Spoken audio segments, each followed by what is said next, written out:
હું તો ઓક્સિજન પાકમાં ચલાવી છું.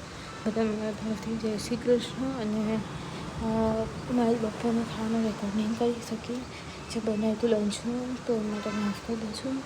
તો એ ફેમિલી માટે બનાવ્યું, મારા માટે રાજમાની અંદર ખાલી ટામેટું નાખીને ખાઈ લીધું હતું મેં. ઘરમાં પ્રોટીનનું શાક અને રોટલી હતું બનાવી હતી મેં. અને અત્યારે ડુંગળી બટાકાનું શાક અને ભીંડાનું મેં કર્યું છે રેકોર્ડ.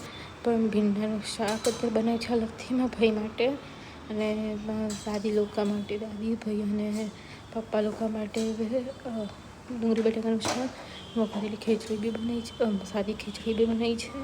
તો નેક્સ્ટ વિડીયોમાં કાલના શોર્ટ્સમાં બતાડે. તો એના માટે થેન્ક યુ જોવા માટે, મારા વ્યૂઝ માટે. અને આજે મૂવી જોવા જઉં છું ધુરંધર 2. તો હું તમને એનું કહીશ રિવ્યૂ કેવું છે, સારું છે કે નહીં.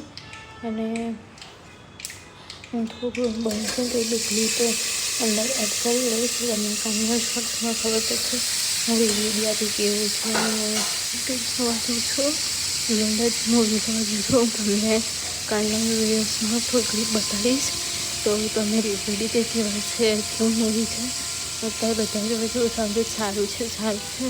હું તમને કાલે બતાવીશ મારા વિડીયો જોવા માટે. Thank you.